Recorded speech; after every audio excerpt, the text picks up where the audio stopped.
break from that kind of stuff and focus more on like personal stuff, you know, in our lives and what's going on. And like I'm having some issues as far as like transitioning and stuff, but let's do one thing at a time here. Let me make a couple announcements first. As always, you can subscribe, rate, review on your favorite podcast platform. I am currently on iTunes, Spotify, Stitcher, Spreaker, all the major platforms, iHeartRadio, YouTube.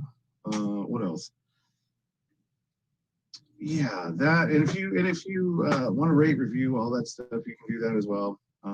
Patreon, I have a Patreon page up. It's getting loaded up currently with content, so you can subscribe there and support the show that way. Or you can just, you know what, honestly, the best way to probably do it is, if you don't want to be locked down with a subscription, is just shoot me a tip. You know what I mean? If you like what I'm doing, tip me. Shoot me a PayPal.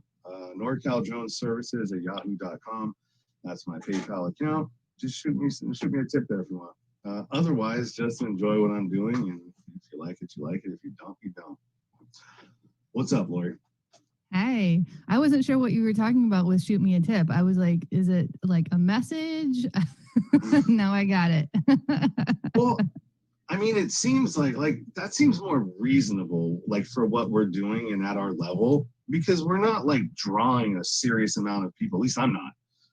As far as like downloads and everything else, I'm getting a lot of views on my live streams. You know, when it comes to the stuff that I'm covering about, what is it? The stuff in Texas. Remember, we talked about that.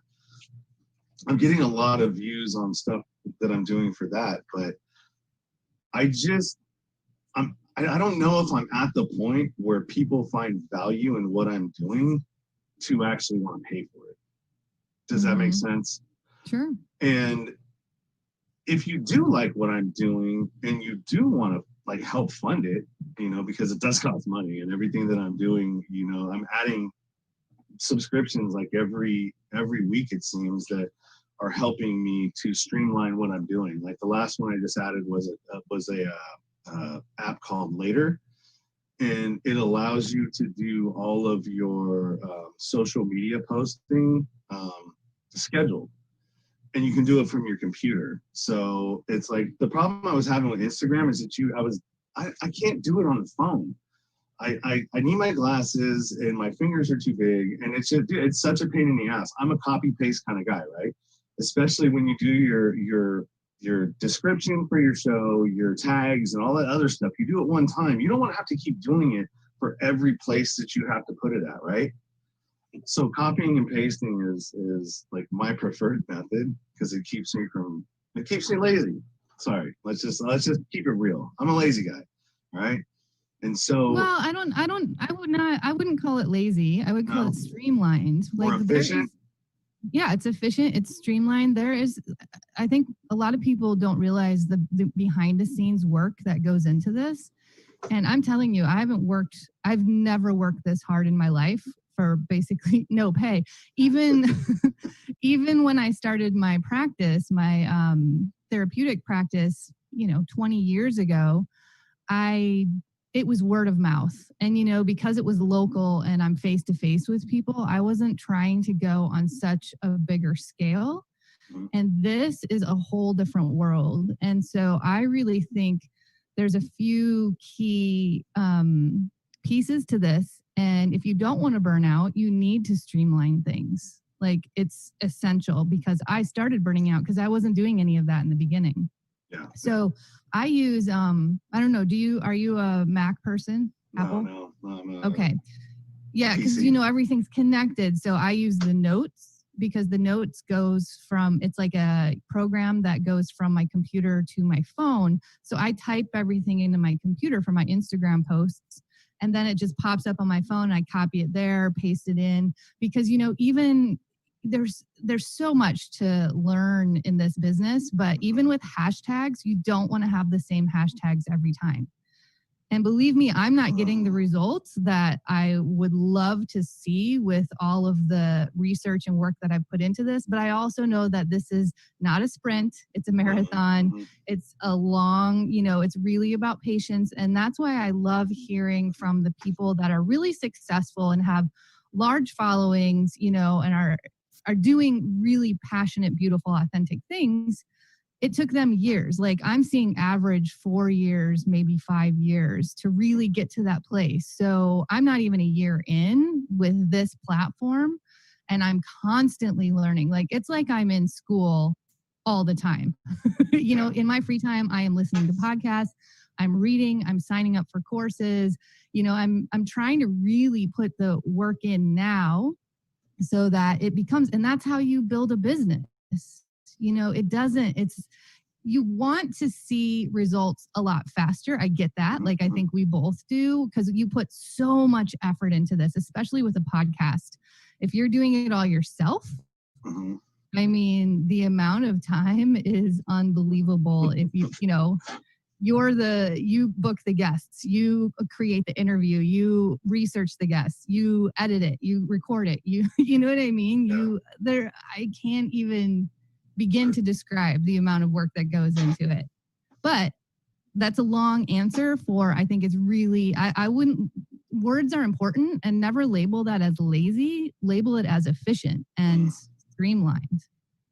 But I mean, maybe I'm just mostly too honest about, about how I feel about myself. And and not to get away from that, but I've been noticing that as well lately too. I'm really paying attention to how I speak about myself. You know what I mean? Yes. And refer to myself, because a lot of it is like, God damn, you talk about yourself really negatively. And that can only be because that's how I feel about myself. You know what I mean? And so I'm so proud of you. I'm so proud of you. Well, it's hard to look at, man. It's a hard thing to look at, because you think, like, I have to really start doing this a lot more too, because I make a lot of generalized blanket statements that kind of just go out when I'm really talking about myself. And so I really need to start instead of, throwing it out there, because if I'm throwing it out there, I'm not taking ownership of it. And if I'm not taking ownership of it, then that's more of me not identifying and owning it, right? And being like, oh, well, no, this is you. It's not them. It's you. Stop wording shit in a way that makes it seem like it's everybody else and not you. Even though you know that, but it's like, dude, subconscious is like, God, because it's like, all right, hi. I mean, we're in the Great Awakening, so you're waking up. Like, that's what's happening everywhere. That's what's happening to our universe, to our planet, to everything that's happening. That's why I said I've been so busy, because it's not only this entire business that I am working on night and day. I'm also working on myself internally and moving through these major shifts that we're going through. I know that, we're pretty different in this respect, but we're moving out of the age of Pisces and moving into the age of Aquarius, and that is a huge shift of moving out of like a place of belief and moving into a place of knowing. So the fact that, you are becoming introspective and you're going inside like this, there's so many reasons that we are kind of cleaning up inside because of our external world. So everything that's happening, like everything's changing, everything's shifting, things that we're getting shaken from the ground up. And even looking at our own mortality, and then looking at like, where is this coming from? What's happening with the government? Things are getting revealed. I know we're not going to get into this, but that's the age of knowing, right? And so it's not only knowing, starting to know ourselves, and we're actually really recognizing this as systems get revealed, which this is happening in droves, right? As that happens, we actually start realizing the subconscious that you're talking about, this unconscious programming that has happened throughout our lives. You know, before we even knew language, we were getting programmed by the culture around us. And that culture is now getting exposed, right? And not only that, but we're actually shifting into moving more into a balance of masculine and feminine instead of such a dominance of masculine. And it was more of a wounded masculine. So, you know, we've been in this place of competition, scarcity, fear, right? So that's that subconscious that really seeps in, even if our consciousness knows better. And now we're moving more into receiving, feeling, actually processing our emotions and being with them and making huge shifts for ourselves. And that even goes along the theme of like, wait a second, am I living the life that I want to live? Right? With all of these huge uprisings and upheavals, is this, you know, the rat race, or, you know, am I living in a city that I don't want to be in, or in this job? You know what I mean? So there's so many things that are really getting into the depth of who we are as humans, who we are as people, as souls, who we are as communities. And I love it. And it is a shit ton of work. Like, this is work every day. So that's what you're doing. It's, you know, I like to talk and I get into it, but I'm so proud of you because you're opening up to what's literally happening on the planet. And the more that we do that, the more things are really going to change. Well, I mean, I was thinking, there was a post that I saw the other day, and it like, you know, because sometimes there's some things that you look at and you just kind of breeze over, you think about it, but then there's some things that are like, huh, wait a minute, let me really think about that. There's something to this, and it makes sense, but it doesn't make sense. And then I really like kind of dove into it, and I feel like we're as people, we're an overlay, right? And our operating system, which is our subconscious, that's gathering information all the time, just pulling information, experiences, pulling, just grabbing stuff. Or maybe it's the overlay that's grabbing the stuff. It's the operating system that's placing it where it needs to go. You know what I mean? And experiences go here, this goes here, this goes here, this goes here. But as we walk through life, we don't even realize the preconceived notions that we have of things, and like basic what do I want to say, like experiences, right? The same thing that would cause, like, I've been jumped by Black people, right? So the same thing that would cause me, not because I'm prejudiced, but the same thing that would cause me to move across the street because the experience I had the last time that happened wasn't very good, right? So it's not that I'm prejudiced, I'm just being cautious, right? Does that make sense? And I think that and I didn't mean to use like Black people. I mean, it could have been anything. It could be Mexican. It can be it could be any race. It could be any race of culture of people. But but it could be white people too. So yeah. I want to disrupt that because that is our fear culture. So that's I was speaking to my own personal experience, right? Mm-hmm. But having that happen to me, and that's why I have those reactions. So, but take it away from me, and you can just put it to anything, right? In any culture, any color, if you have a bad experience with them, you know what I mean? If you got jumped by a white guy and you were a Black guy, or if you were a white guy and got jumped by a white guy, or you know what I mean? Anything that is going to tailor your perception of that. And now that's an experience. It's been cataloged, it's been marked, it's been put into your subconscious. That's an experience I have. So now when I see that same scenario kind of creeping up again, or possibly could happen again, it's just human nature to, threat, this is what I need to do to get away from that threat. That's how I process things. And maybe it's right, maybe it's wrong. I'm more of a preventative type of person. I would rather prevent a confrontation than have to like go head right into it, because of my experiences of heading right into confrontation ends badly. You know what I mean? For me. Yeah, I mean, I have so many things to say about that, and I didn't even really get myself prepared to talk about this, but that's internalized racism and that's a fear culture. It's not human nature. Like, I want to be very clear about that, and this is what's happening right now. No. I don't agree with that though. I don't think that that's racism. I don't, because I'm not a racist person. We are all racist people because of our subconscious and because of literally we were raised in racism. Like it has been all around us from everything that we have consumed, from everything that's happened in the way that we get housing, in the way that our media portrays Black systemic people. Stuff. No, I get what you're saying. I get what you're saying. Everything has been set up, all right, to keep a certain class of people down. So if you telescope out, all right, and I didn't want to get into this, and I wish I don't either. I'm really not in the space to be in this conversation today because I really don't think we're going to come to the good place with this, because literally that we are all racist.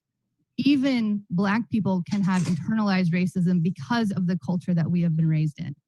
So I cannot. Have you ever had? Let me just ask you one question. Have you ever had a bad experience, that shapes your? I don't know. That's called trauma. Okay. I mean, we're living in a fear and scarcity culture that creates an environment filled with trauma. And so that's why I'm saying that's not actually human nature. Human nature, we at our core are love. That's our core. But we have actually been raised in this fear, scarcity, and competition culture that has created a whole different internalized environment than what we are in human nature.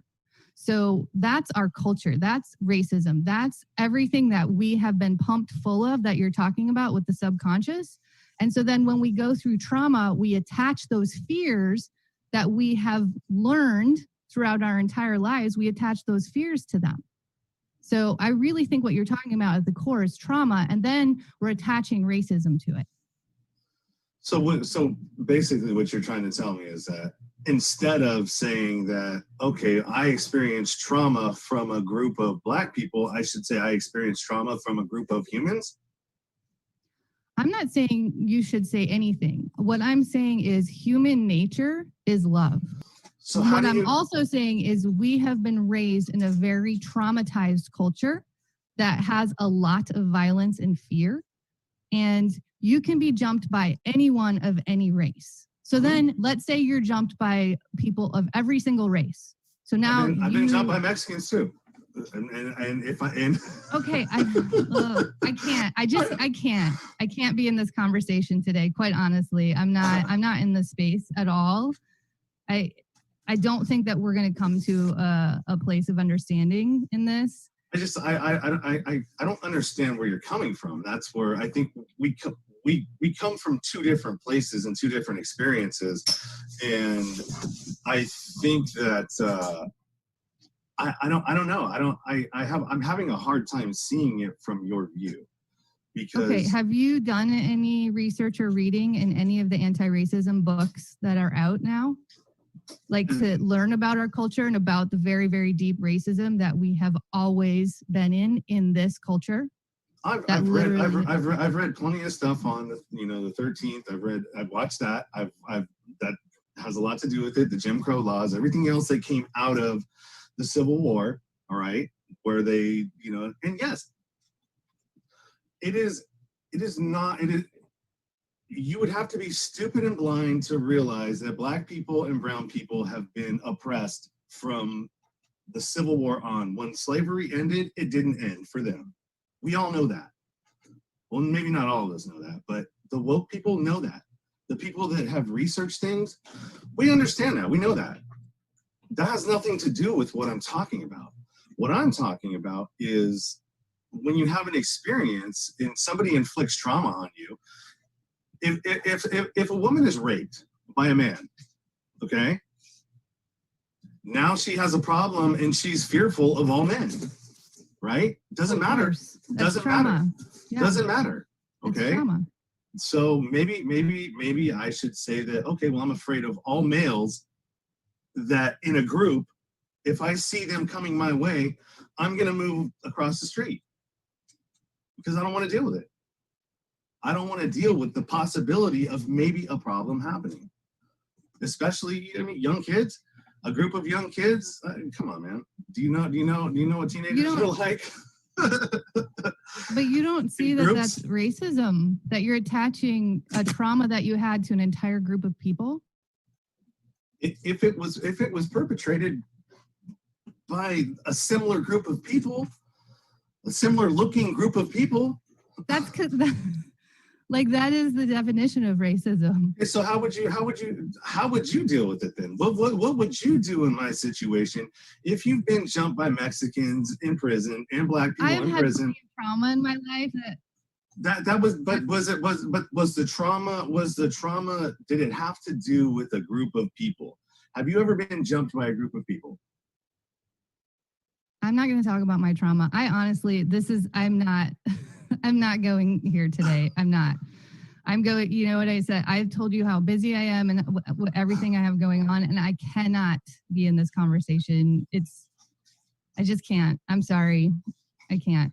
Okay. And I just don't think, I think that we both have expressed our feelings on the topic, and I don't think that we're ever going to come to a place of agreement on it. So I think we can agree to disagree on how we're feeling about this topic. Okay, that's fine. Okay. I'm cool with that because I'm not racist. I know that I'm not. I mean, I'll say right now that I have racism in me because of the internalized racism that I have taken in from a culture that has surrounded me with it. That's the subconscious and the unconscious that I've constantly. So I am working on anti-racism all the time in my life, and I have never, ever been overtly racist. But even just the fact that I grew up believing I don't see color, I love everyone, right? I thought that was being not racist. That does not help. That is not helpful because we actually have to see color to change racism in this country. So that's the thing. I think the first step is actually getting over the stigma of being like defensive about it. Like, I'm not racist, right? So that's a major issue in this entire racial issue and racial justice that we're trying to make big change in because it's been going on since the inception of this country. And so I think when we can actually say, you know what, I'm a product of a culture that has raised me in these belief systems, and now I'm going to actively educate myself and get information and knowledge and figure out actions to be anti-racist. I agree with you to a certain extent. I do. I agree with you to the extent that if you're somebody who hasn't experienced trauma from another group, another tribe, I guess you would say, if we were back in the old days, you know what I mean, when we were all tribal. But if nobody's ever experienced that, I can totally get where you're coming from. All right. When the things that we see, the constant stuff in the media that is villainizing colored people of color, melatonin skin, they're villainized. They are. And I get that even though you think that you're a good person, I think that I'm a good person, that we are all affected from being exposed to that. And it was done on purpose. All right. I agree with that. But I think there's also another side of that. All right. And the side of that is the side that I'm on, which is I have experienced trauma, like serious trauma from other groups of people, other tribes. You know what I mean? From police to, and regardless of criminal elements, you know what I mean? But I mean, that shapes how you interact with the world around you. Do you not agree with that? Trauma absolutely can shape the way that you interact with the world, but also it's important to do trauma work. And it's important to actually work through that to be a balanced human and not take on racist tendencies because of a trauma that you've experienced. Like the trauma gets stuck in your body, and it's a really difficult place to be. And if we don't do trauma work, and if we don't actually engage in whatever therapies that we can find that resonate with us to work with that, then yeah, we're going to keep perpetuating really difficult patterns from that trauma and from that wound. So look how difficult it is for you and I to talk about this, all right? And we're woke-ish. I don't like to say woke. I mean, we're awake. I think woke has a completely different meaning now, but we're both awake to what's happening, all right? You and I can agree to disagree pretty much, you know what I mean? I don't take offense to anything that you say to me or any views that you have, you know what I mean? We're people, right? You're you, I'm me. We think about what we think about. I know that I'm not perfect by any stretch of the imagination. I am a flawed individual, all right? But because I know that about myself, I'm constantly seeking to am I looking at this right? Is it me or is it them? You know what I mean? I'm always trying to analyze the situation with myself and how I'm looking at things because I know I'm flawed. Because I know that I have looked at things in a racist way before. Because remember, I come from prison. And what do you think prison teaches you? Segregation. And what do you have to do to survive in prison most of the time? You have to segregate. You can't just go there and decide, well, I'm just going to do this by myself and not get involved with anybody else. It doesn't work that way. I tried that. And that's one of the reasons why I got beat up. All right. And so it was, I just, it was different. And it was hard to decompress from that when I came back, because even though I was only gone for 3 years, I experienced some serious trauma there. And when I came back, it was really difficult for me to unplug from those feelings. You know what I mean? It was like I didn't know what to do with them. You know what I mean? And then coming back into society and trying to reintegrate and all that stuff. So I mean, it took I would say about a good year for me to finally okay. No, you know what I mean? It's like, it's not you against everybody else. It's not you against the blacks, you against the Mexicans, you against whatever. All right. And that's what life is like in prison. You wouldn't know, you've never been there. And what you see in TV and movies, it's not really what it is. So, I mean, there's something that I'm speaking to that you don't understand. And only people that have been there will understand what I'm talking about. You probably did your life the right way, aside from, the traumas that you experienced in it. But I mean, I'm sure you thought you were doing it the right way as the people that grow up and dot the I's and cross the T's, go to school, go to college, you know what I mean? Everything that we're taught that we're supposed to do to be in this capitalistic society, right? I didn't do that. I went completely the opposite direction. So my experience is way different than yours. And you know what I mean? And the fact that I'm even half as awake from everything that I've been through is to me is amazing. That I can still having experienced that hate in my heart for a period of time, because I had no choice. Well, I mean, I had a choice, but I mean, I didn't feel like going to do my sentence in the shoe because I didn't want to participate in the things that I was being forced to participate in. Do you understand where I'm coming from there? If you don't, in prison, if you're not participating with certain things, they'll beat your ass and you'll get sent to the shoe and you'll do the rest of your time in solitary confinement because you won't be allowed back on that yard. So, I mean, there's a lot of things that you got to do and deal with. Not everybody does. I mean, I was a bigger guy. So, I mean, I was kind of targeted as, oh, we can get him as an enforcer.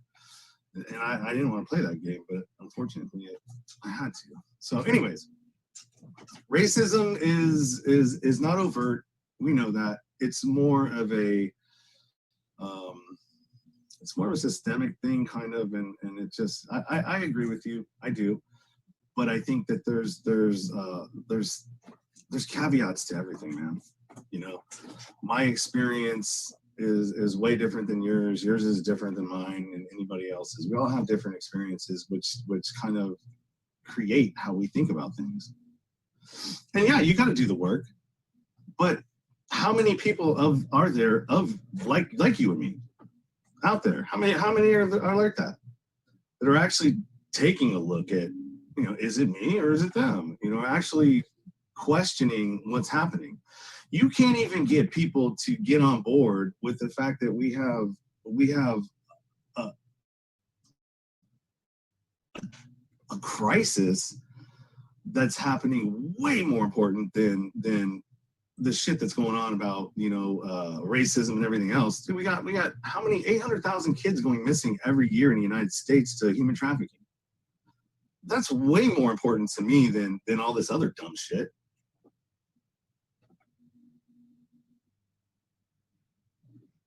Hi. Hi. I got nothing for you. All right, what do you want to talk about, Lori, or do you want to end it?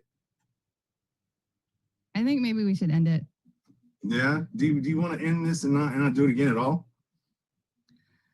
I don't know. This just I'm kind of reeling from this morning, and am I too harsh for you? Because I think I am. I think I'm a little too harsh for you. I think that and I felt that the last one that we did. You know, I mean, I could kind of feel that a little bit. I'm real, man. I'm raw. And you know what though? But when I'm wrong, I listen. I took your point plenty of times.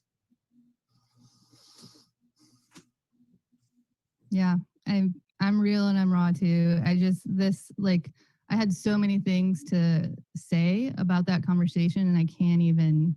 Well, you don't have to say it. You don't have to say anything about it. Why do you have to respond to anything?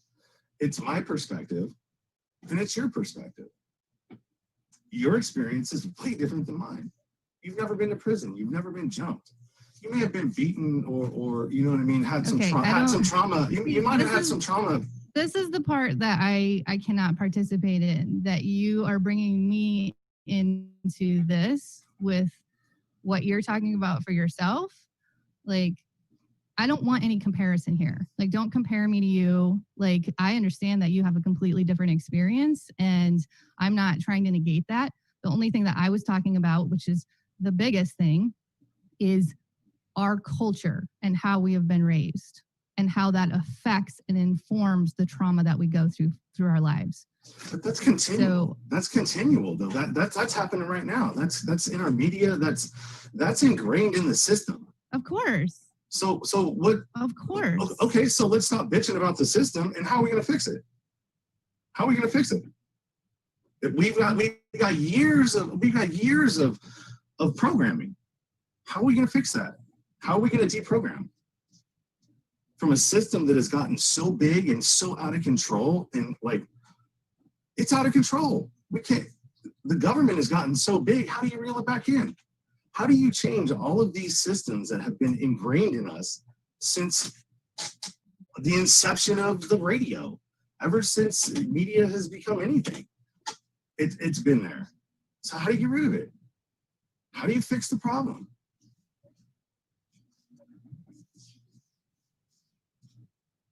Yeah, I believe it can be done. I think it's a really big conversation, but what's the first step then? The first step is education and awareness. How are you going to educate people that don't want to be educated?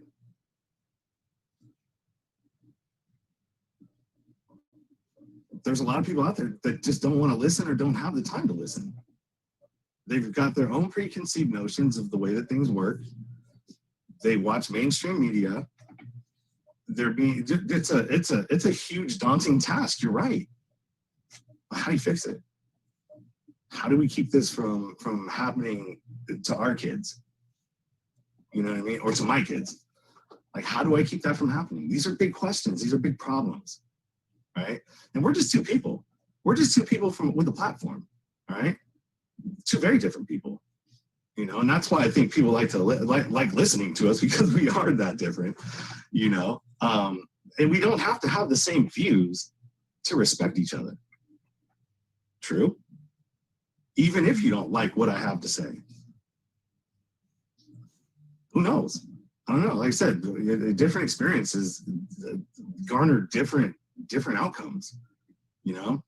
So, and I've done a really good job in curtailing what it used to be to what I am now.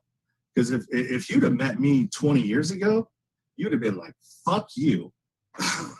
You know what I mean? It kept running. So I don't, you know, I'm an acquired taste. You either like me or you hate me.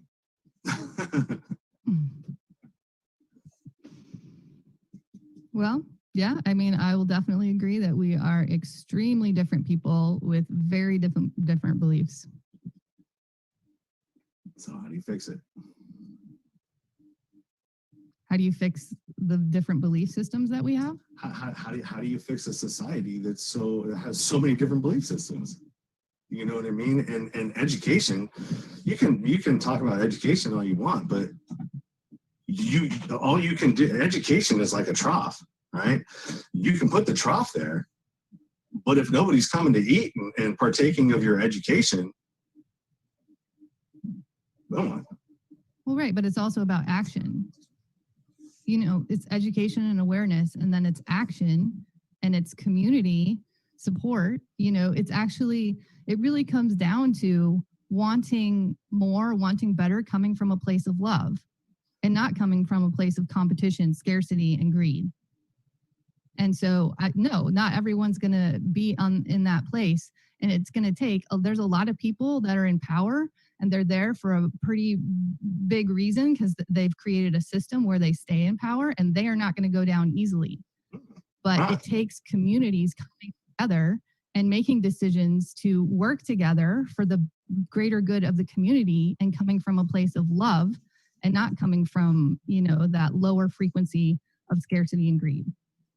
Okay, well, the scarcity and greed, and the only way you're going to get rid of that is you got to get rid of capitalism. Or get rid of the people that are in charge of capitalism that have tainted it.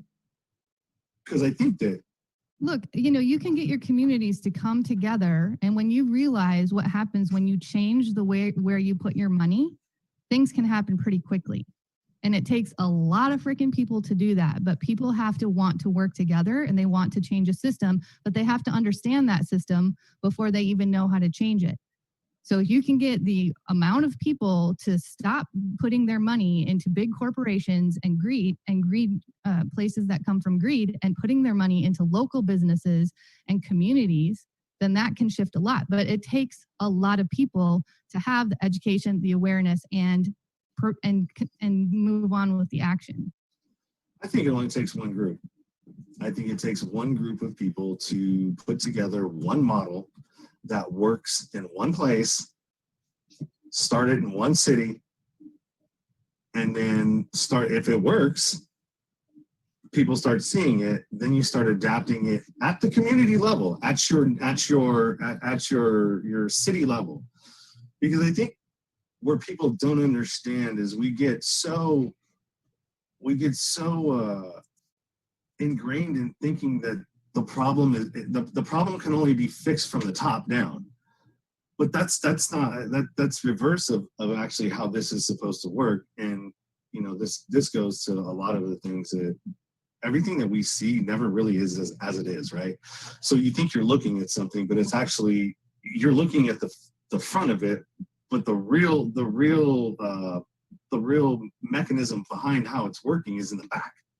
So we're not seeing it for really what it is, and a lot of things in this world. So I think that if we could figure out a way, and I don't understand why we don't do this, but I mean, you have Portugal, who has figured out how to win the war on drugs by decriminalizing it, and you know, their numbers have dropped, their addiction levels, their addiction rates have dropped, their overdoses have dropped, their everything that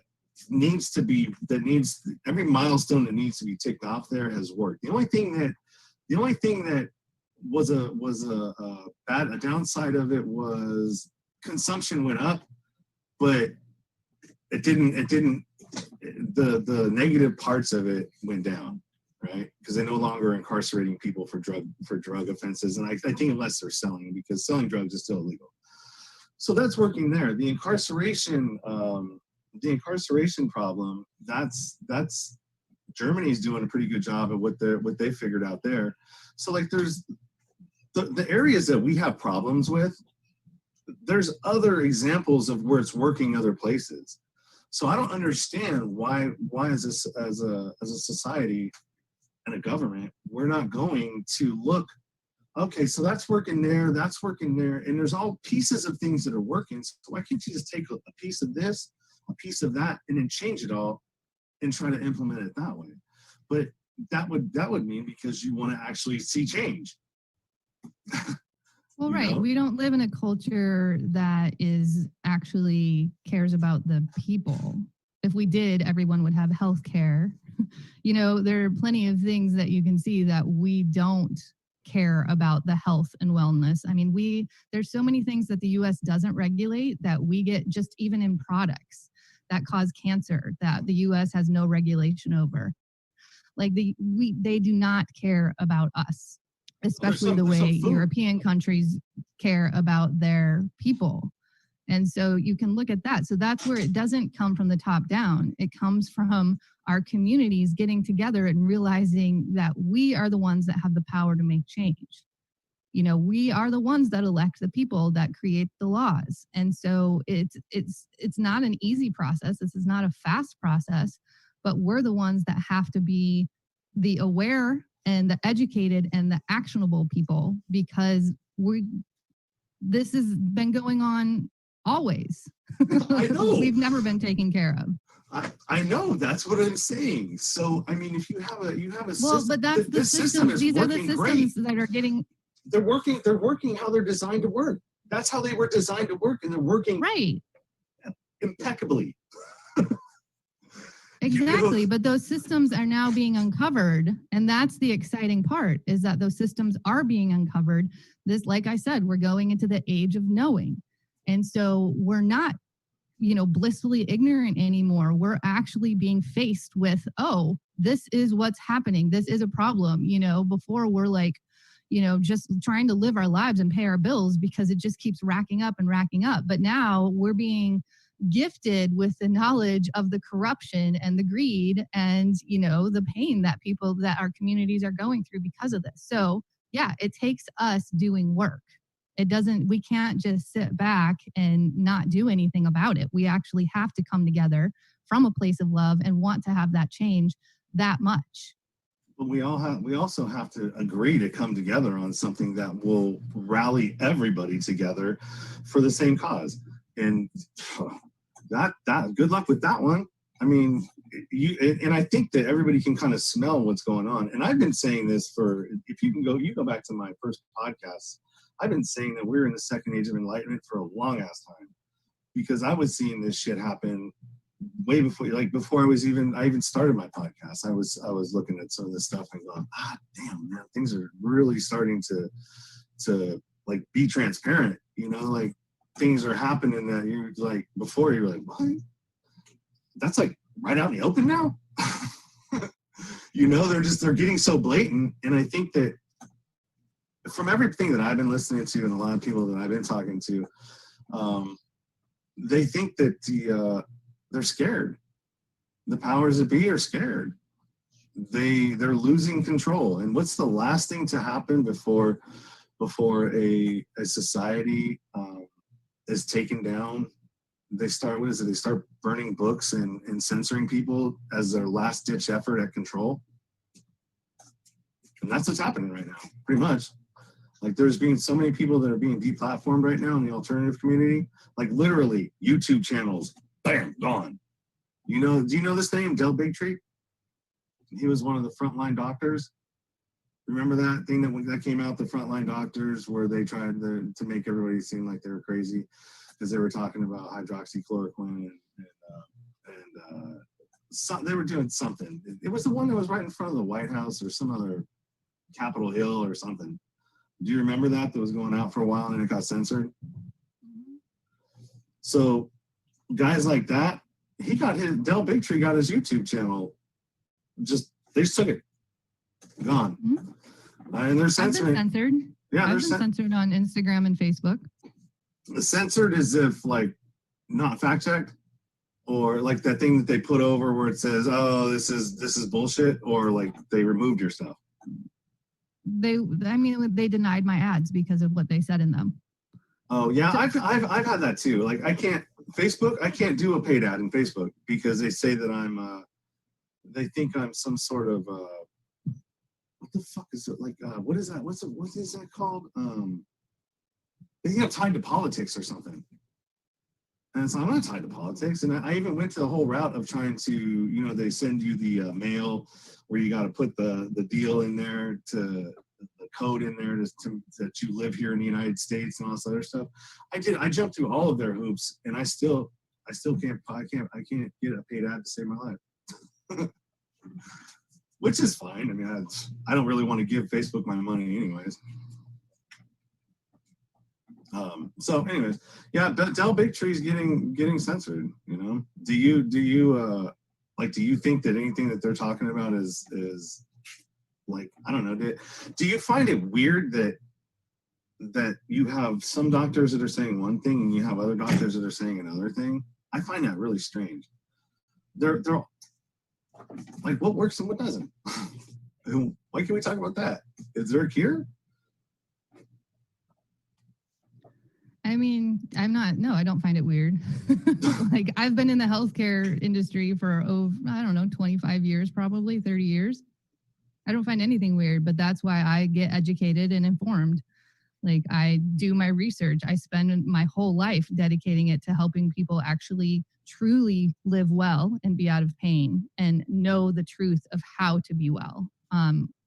I mean, big pharma, I don't know. This is funny. We said we weren't going to talk about any of this stuff, and it's been the whole show. I mean, it's just, I think the last thing that I want to say to wrap it up is, you said, what do we do? How do we change it? Like, it seems impossible. And then what you just last said is you're like, yeah, systems are getting uncovered. The last thing is censorship. So we're doing it. That's the thing, is like, I have a huge appreciation and gratitude for the people that are doing some really amazing work and uncovering these systems so that we do get educated and more aware and informed so that we can start being in our community and making shifts that way. So it's happening. Like, systems are getting uncovered. It just doesn't happen immediately. You can't get a whole country full of people to do the same thing at once. Like, that's impossible. Well, my concern is that it's nobody has any option to go to. You know what I mean? Everybody's talking about the problem, but nobody's talking about, all right, well, what are we going to shift to? Where do we go now? You know what I mean? It's just everybody bitching about the this, that, racism. Everybody's just, you know what I mean? I haven't heard anybody come with a solid plan. Like, okay, this is what we're going to do. Like the progressives, are the progressives going to do it? Because I don't believe in the right and left. And so, I mean, like, who's going to, I don't see anything. Like, I don't see anything. I don't, like, but I hear a lot of talk. But I don't think we should be looking outward for other people to do it for us. That's the whole point, is we have to do it ourselves. Yeah, but you can't just say, okay. What? You can't. Like, we have to start making change within ourselves, and we have to want the education and awareness, and then we have to actually take action. And, it can be something like, stop ordering off of Amazon and start buying from your local businesses. It's something like that. It's like every single decision that you make in your life has an effect. And so you start changing what you're doing with your life, and that has a ripple effect. You start changing your racist behavior, and I'm saying this for everyone because I believe that we're all racist because this is how we were raised. And so you start learning about anti-racism. You start looking at how can you affect the system by the actions that you take every day. And that's the ripple effect. That's how communities shift things in a bigger way. We can't just sit and wait for someone out there to tell us what to do. No, I get that. I totally get that. I'm talking about like it's when you have so many powers that be that are and you said, and this came from you, about how don't say it like that. It did. It can't. You're the one that mentioned this. Like you said that. You said this earlier about the what was it that you said? It's something about the I can't remember what it was. It had something to do with corruption or something. The way that it didn't have anything to do with anything bad. You just mentioned a portion of something, and I was like, yeah, I agree with that. And it has to do with the money and the politics and the corporations, and the money is what we don't have any of it, and not enough of it, and you have all these other entities and whatever's. So I don't know. It's really, yeah, you know what, you're right. It really is hard to not talk about these kind of things because they're just so like right in our face right now, you know? So. Yeah, I mean, that's the thing. Like you have to figure out how to fill yourself up and how to come from a place of balance and come from a place of strength, because this isn't going to be fast. Like this is major change and this is a lot going on. And, personally, like I told you, I've unplugged. Like I'm not listening to the news. I'm not living in a state of fear every day. I am personally doing my own work to keep my vibration up, to keep my place of love up. I'm going to continually come from a place of love and care for the human race, which I've always done. That's why I'm in healthcare. That's why I fought so hard for people to be well against a medical system that's all about capitalism and liability errors and greed and money and profit. So it's choices. This is like really, it just comes down to but it comes down to choices that you make every day for yourself. How do you want to be in these shifts? Like, where do you want to come from? And so everything that you choose throughout every day has an effect on that. That's how I think we change the world. It's not just our country.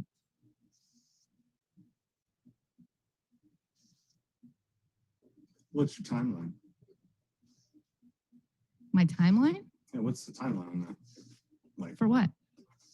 For the change to happen. I have no timeline. Are we talking about? I mean, like seriously, it's going to take a long time. Like, what's the timeline? Because I know how hard it. I know how hard it is for me to change, and I'm pretty malleable. Really? I would beg to disagree with that. You do? Yeah. Go ahead and listen back to our conversation and then make a decision again. Okay. Too soon. That's your opinion. I mean, you've said before, you're like, look, the things that you say, you're like, I'm raw and I'm real. This is how I feel. This is my experience, like. Yeah, to be malleable. But to be malleable is to not be married to something. Okay, that's to be malleable. I'm not married to any ideas. If you can convince me that I'm wrong and that the way that I look at something is fucked up and is not right, I will more than happily listen and go, you know what? Yeah, that makes sense. I didn't think about it that way. And I have shown that as an example. I have seen things that you have said to me and go, yeah, you're right. I didn't think about it that way. So yes, I am malleable. And we have online proof. We have live proof to show it. And I actually went and talked and have been connecting with my daughter since then. So I do listen to what you say. Oh, that's wonderful. Yeah, so I'm not as much of a dickhead as you think I am. I didn't say that, but I will say if you go back and listen, you've said that about yourself. Like I did not say that. Dude, I'll be the first one to tell you that I'm abrasive and I'm harsh. I am. And a lot of times when I come at people, it seems more harsh.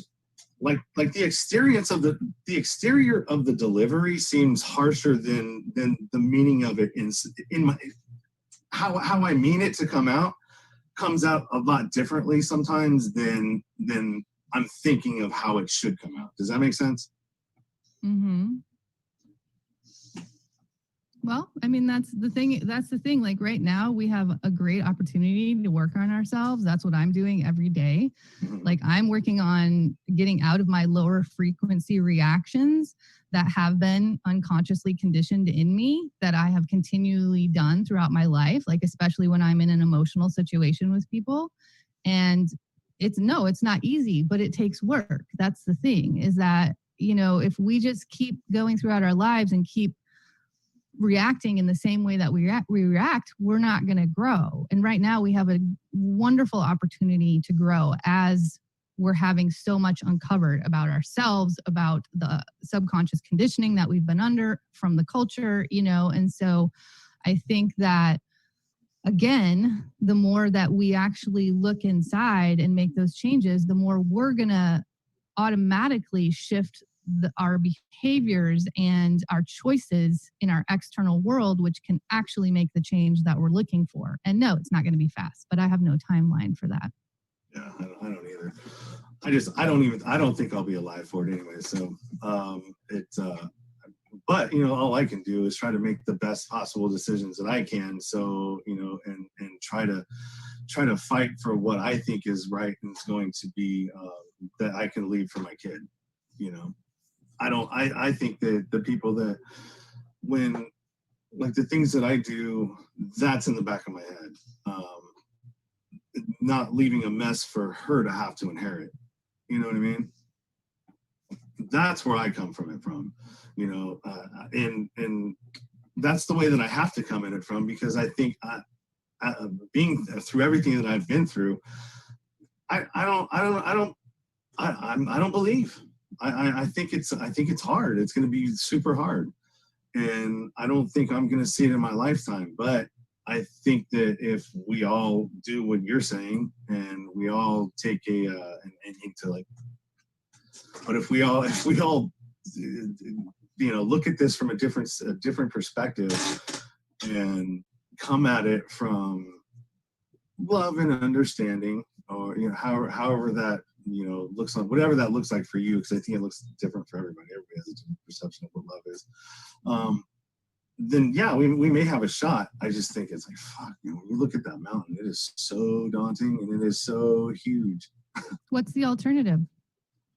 I don't know what the alternative. I don't that's know. That's the thing. The alternative is to keep going the way that we were, and that's not the alternative. So no matter what, we're moving forward. So you can choose to, start to make those changes for your daughter, or the alternative is to keep going the way that we were going. So I mean, that's the thing. It's going to be one or the other. So I think that, it's even just the smallest changes every day.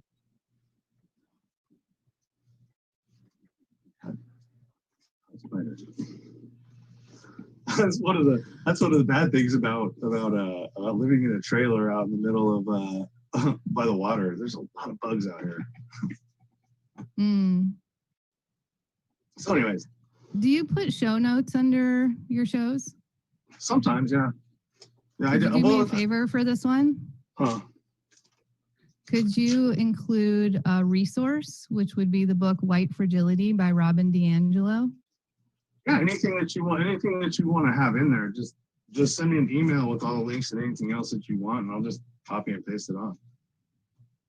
That's yeah, I just really love. I'd love to put that book in there, since we had such a big discussion about racism. I think that's it's a really wonderful resource that I would love people to read, just to understand a little bit more about our culture and about the racism that we have actually grown up in. So just for me, I would love to have that included.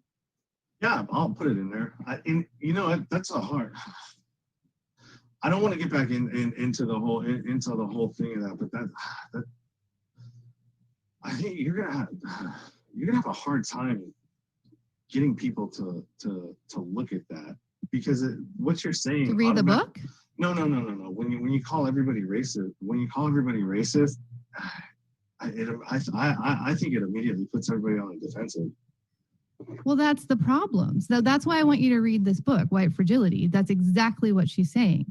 So that is the reason that racism has stayed in such huge power, because it's called white fragility. Well, that's like white defensive-ness, right? When you say that, it makes me cringe. When you exactly every time that comes out of your mouth and you call me racist, it makes me cringe. I don't like.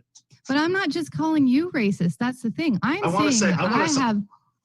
have my own racism from growing up in this culture. So that's what I'm saying. Like, that takes the defenses down. I'm not pointing fingers like just you, and this isn't even this isn't overt racism. This is covert racism that we have literally been raised on. And so that's where the defenses should go down. I'm not pointing a finger at you. Like, yeah, in our discussion, I said what you were saying was racist. I did say that. But what I'm literally saying is I am saying this for myself as well. Like, and I think when you read this book and you actually can drop those defenses or that fragility around it, and you realize like, oh, this isn't me being a bad person. This isn't like the binary, if you're a good person, you're not racist. If you're a bad person, you are racist. That's the covert racism. And we can clearly see that.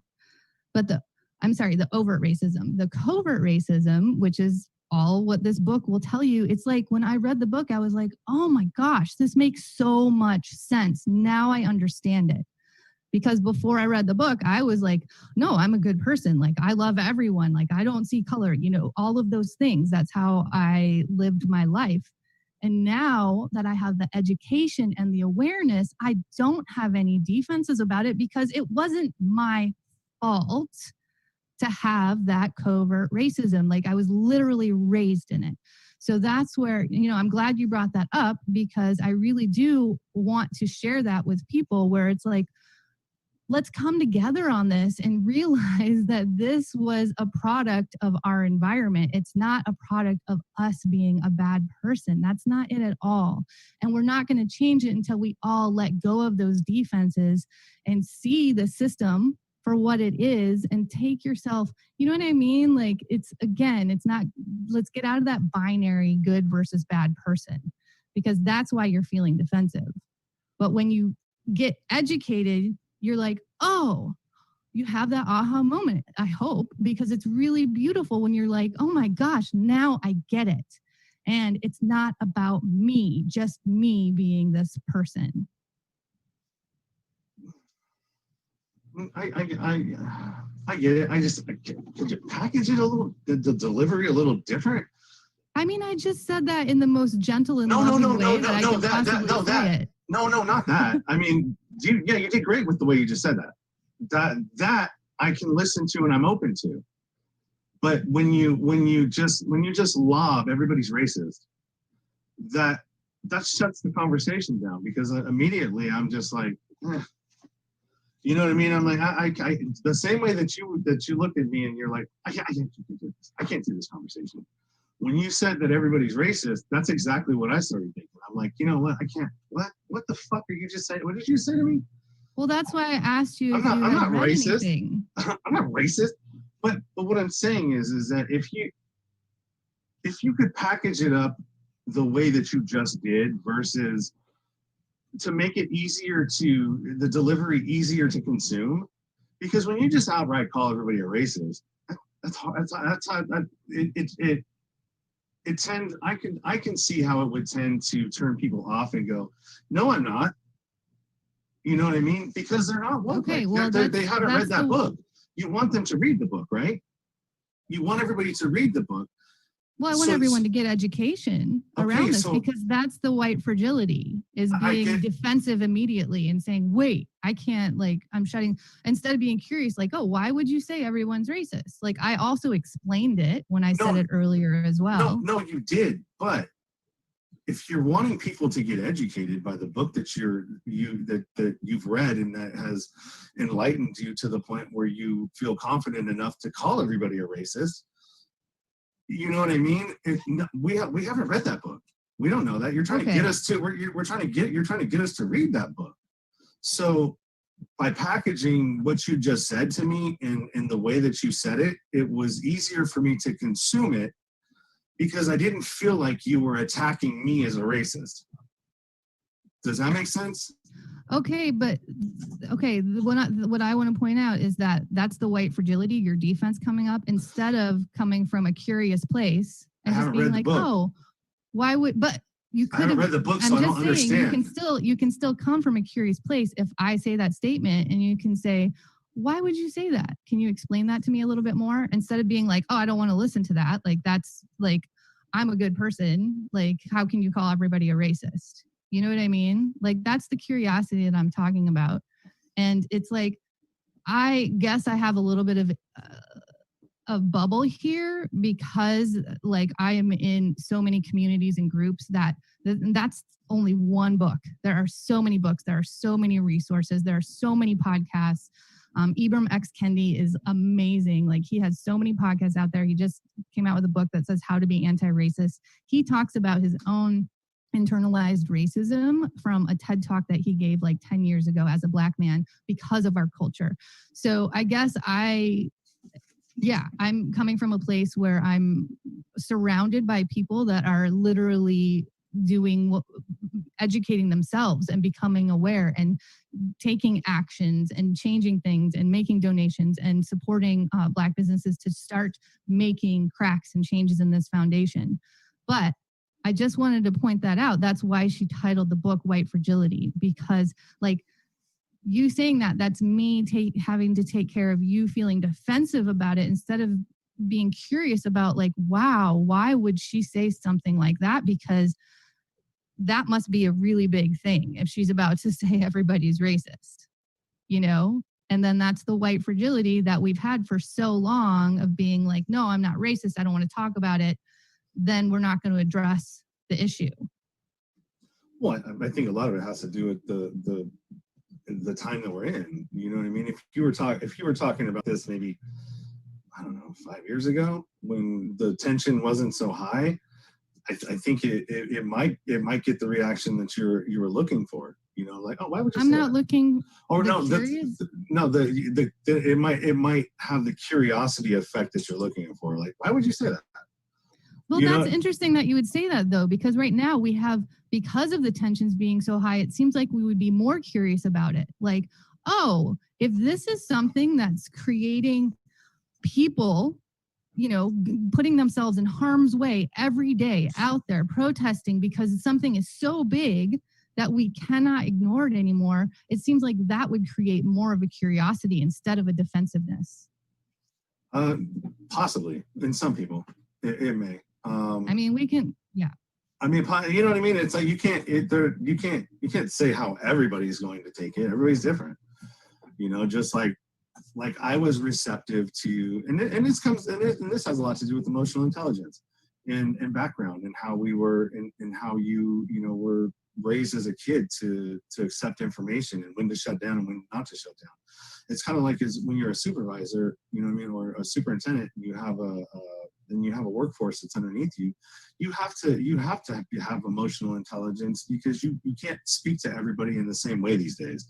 It just doesn't work. You can't, there may be somebody that's working underneath me that, used to get yelled at as a kid. And if I come out and yell at this guy and try to get him to produce, it's going to have the opposite effect. He's going to end up saying, fuck you. I'm not going to, you know what I mean?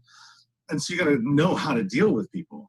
And you can see the perfect example of that when you called me a racist, irregardless, or not me, but when you said, everybody's racist, irregardless of whether or not I should have been saying it's curious, or why would you say that? Whether I come from a place of curiosity or a place of defensiveness, it's you know what I mean? And then when you changed it around, for me, it was more consumable. Oh, okay. All right. And so, however, I don't know, and I can see I can't say anything. What I'm assuming from your body language, or that I'm trying, that you like, why should I have to make it consumable for you? I mean, honestly, like that's what's been happening for white people this whole time. Like, you know what I mean? Like, how about we care about Black people's experience more than our defensiveness when we hear something like that? You know, that's what I'm saying. It's like, this is literally the white fragility that she's talking about in the book. And so I think I deliver things pretty gently and coming from a loving place because that's my nature.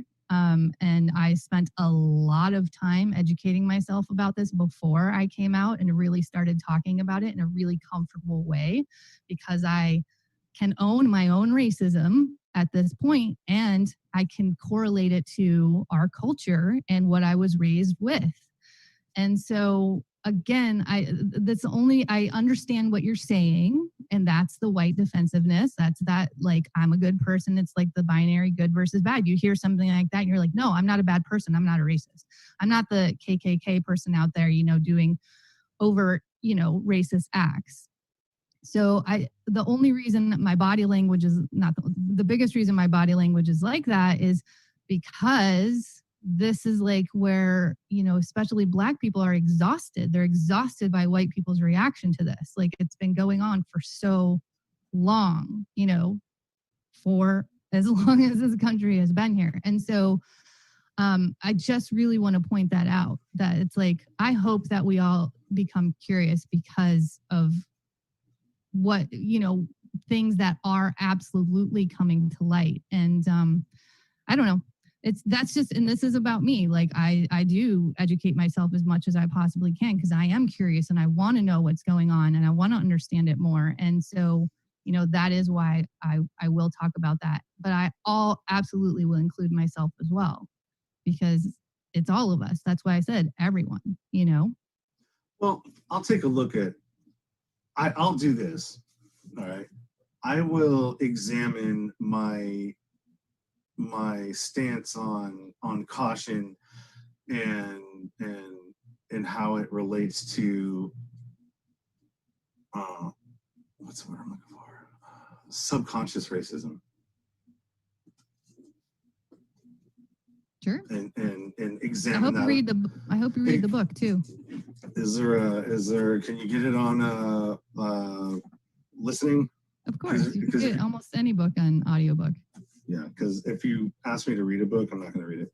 Yeah. Well, I hope you listen to the book then. I won't read a book. I don't read. I'll listen to anything though.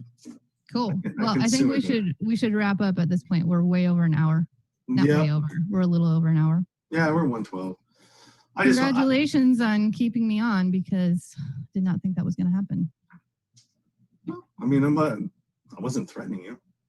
I didn't say you were threatening me. What? Why are you even bringing that in? Well, I mean, I wasn't like trying to get you to go off. That's the whole thing. No, I know. This wasn't about you at all. I'm saying congratulations, because you were able to change the energy enough that you put me on. So okay. That felt like a defensive reaction again. I was just saying, it was. You're right. It was a defensive reaction. I apologize that I took that wrong. And thank you for acknowledging my ability to transition and pivot. You did. I did. It's now an hour and 15. So exactly. And probably about halfway through this, people were probably thinking, "God damn, these two are gonna fucking go at it." Yeah, I think I'm gonna go have a beer. How is it? It's still somewhere. Just kidding. I'm just kidding, everyone. I'm not gonna go for a run, actually. Yeah. All right. Well, I appreciate the fact that you did stay on, and you know, hopefully we can keep this going, because I think these kind of conversations are important. It's important for us to be an example of what it's like to disagree, or maybe see something in yourself that somebody else sees, and take a look at it, you know? It is. And a lot of the reasons why I like coming on and doing these things with you, regardless if you how I might push you, is that you do get me to see things sometimes in a way where I wouldn't like you were able to, and I appreciate you transitioning from and making it consumable for me to understand where you were coming from, because when you were saying it, I wasn't understanding where you were coming from, right? That's a wonderful lesson for people right now. Yeah, and I appreciate that, and I will take a look at what how I look at being cautious versus being prejudiced, because I think it correlates. It probably does. Not overtly racist, but what is it, covertly? Covertly. Mm-hmm. So yeah, that's all. Look, man, we're at a point right now where everything is worth investigating and at least taking a look at, because nothing else is working. And I think that's working. I think that is what's working. Is more people go inside and start making really deep shifts, like get rid of those low frequency reactions that's been habitual, that have been created by fear and scarcity and competition culture. Mm-hmm. So, I guess that's what I want to leave everyone with is, really start finding the things that you can trauma work, therapy, like my therapy is absolutely the best thing I've ever done throughout this time. So whatever it is for you, like maybe try to find some things that help you explore your trauma and explore those automatic reactions and start to open up to new ways of being, because that's really where we're headed.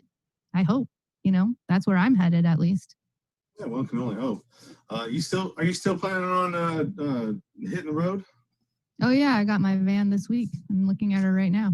Yeah. What's the where are you going? Where's that going to take you? Because you're doing exactly what I would love to be doing, by the way, is just like saying screw it all and just go and talk to people everywhere. You know what I mean? Yeah. It's like, I've always wanted to not believe the media and everything that they're trying to tell us about our own country, and just go and see for yourself. Is it like this here? No, it's not. A lot of times you'll probably find that it's not as bad as the media is trying to make it out to be. But it would also make a really, really, really good podcast. You know what I mean? Because you're out there talking to all kinds of different people, and you don't have anybody, like, all you just focus on is your mission and what you're trying to put out there to everybody. Yeah, it'll be all about my business. But really where I'm going is to be in the land. Like, I literally want to understand the history of this land, and I want to feel this land. Like I said, I'm doing a lot of work on myself. And to me, being in the land is very spiritual. And it really shifts the way that I function in life. And it drops me even deeper into my humanity.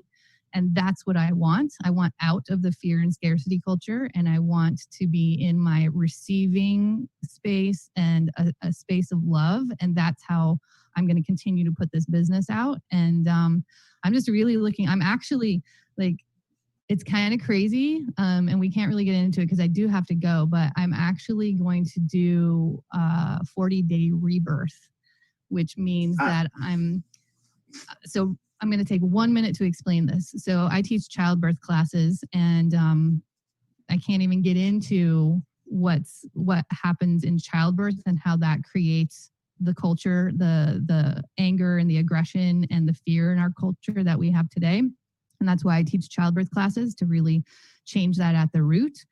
But I always encourage parents to keep babies at home for 40 days and actually with really minimal contact with anyone else. That's a really healthy way that many cultures bring their babies into the world. And those babies come in with more empathy, with more reasoning. They come from a place of love.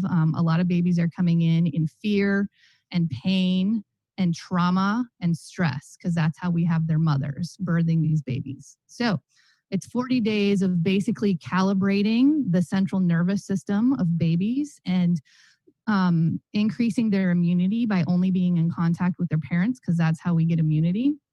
And because I have such a deep abandonment wound from being abandoned as a baby and didn't have any nurturing for 3 weeks, I have decided that I'm going to do a 40-day rebirth, which means I'm completely disconnecting for 40 days and going to be out in the land and recalibrate my own central nervous system and hopefully come from a place of empathy, reasoning, and love that I didn't get because I was so scared as a baby having no one to nurture me. And that, has created a lot of my abandonment issues that I've went through in relationships through my whole life. So I'm basically, as an adult, going to do the thing that I wanted as a baby, and I'm going to change that nervous system function for myself. And I can't wait. I can't wait to be unplugged for 40 days. I'm so excited. And I think it's just a really great experiment that I'm probably going to write a book about to let people know like what that's like, because we have such a plugged in culture. And so it's going to be a really amazing journey, no matter what, that I'm going to share with people. Cool. Yeah, that's interesting. I always thought it was really interesting when I had my daughter, and as soon as she would get onto my like as soon as her skin would touch my whenever that would happen, immediately it was crazy how the milk just start like the nipple, it would start coming out just from that. So it's almost like, it was weird. It was almost like there's a like some sort of a mechanism that when that happens, your enzymes and all the like hormones and everything start kicking in. Like they're communicating because they're just exactly. Skin to skin is our best medicine, and we don't utilize it at all. And so that's the education and awareness. That's why I'm writing a childbirth book, so people can really understand that we were made with medicine. We were made to create, nurture, and sustain really healthy babies who become healthy adults. And our birthing culture has completely annihilated that. For the most part, I won't say 100% because we still there's a very, very small percentage of people that are actually giving birth in that way. But it's so big, it's so huge, and I've been doing this for over a decade, which is why I'm writing a book about it. But yes, absolutely, you saw the medicine that skin to skin does and the process that it actually has in our bodies. And she was creating immunity while she was in your skin, while she was touching your skin with her skin. Oh, because of the biome that's on our because our skin is the biggest organ we have, right? Yeah, it's your microbiome. Yeah. All right, anyways. Okay. So yeah, it was great. If you make it down this way, hit me up. Stop by to do a live one. An in-person throwdown.